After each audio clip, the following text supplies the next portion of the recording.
وَلْتَكُمْ مِنْكُمْ أُمَّةٌ يَدْعُونَ إِلَى الْخَيْرِ. Out of you, a group should rise. They should be made up of people from you. And their job will be to call people to good things. They'll be always inviting people to good things. In other words, not every one of us is going to hit the podium, but there will be a group that will come from us. When the brotherhood is created, talents will be identified, and we're going to hone those talents, and the entire community is going to invest in those talents, and they're going to rise, and they're going to call people to good.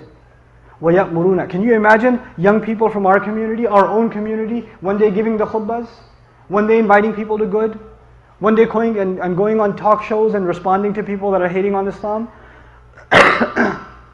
Our own kids that are born and raised here. Can you imagine that day? It's an incredible thing. When they're from among you, calling to the good. يَدْعُونَ إِلَى الْخَيْرِ وَيَأْمُرُونَ بِالْمَعْرُوفِ وَيَنْهَوْنَ عَنِ الْمُنْكَرِ. Probably one of the most misunderstood concepts in the entire Quran. Actually, I was going to spend about an hour and a half just on this tonight, but I can't. Just on وَيَأْمُرُونَ بِالْمَعْرُوفِ وَيَنْهَوْنَ عَنِ الْمُنْكَرِ. But I'll summarize what I can for you.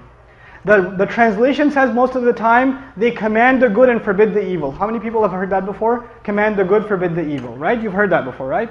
Very, very shallow translation. Ya'murun means, it's a spectrum of things.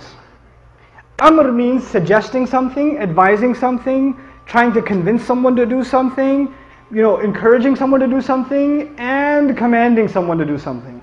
Is there a difference between suggesting and encouraging and commanding? There is, right? It starts with suggestion. And there are different situations.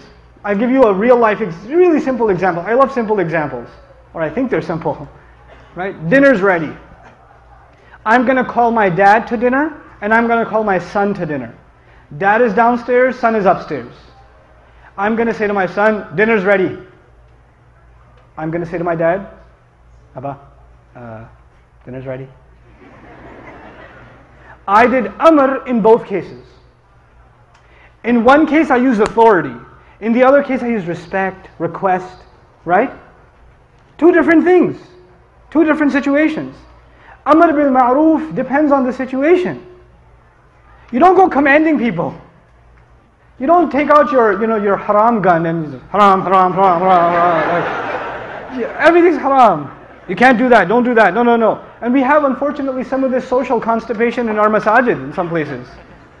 We have it. I know it's a bad term, but I feel that way. Like it's almost like you can't even be happy in a masjid. Like if you smile and say, Assalamu alaikum. Look. Masjid. No happiness here. Oh man, masjid is supposed to be a place you can be happy. Don't be judgmental on people. Don't just tell people you should be doing this. That's haram. That's not right. And the guy, this happened in a masjid recently. These youth came to the masjid in Ramadan, last Ramadan, and some of these kids have never been in a masjid. Like they're Muslim, but they've never been in a masjid ever. The kid walks into the masjid. He's got a couple of earrings. He's got tattoos. What if some of our incredibly wise members of the community do? That's haram. He's like, what, my ears? Haram? What, do you want to pull it off? Then you're going to say your salat is not accepted, you're bleeding. What do you want me to do? You can't go around telling people what to do. Your first job is to instill people in awareness of Allah. Everything else will fall into place. Remember step 1? So what does Amr bil Ma'ruf really mean? It means call people to good, decent behavior. Encourage people to do the right thing. Don't worry about the finer details. They will happen. They will take care of themselves. Worry about the big things.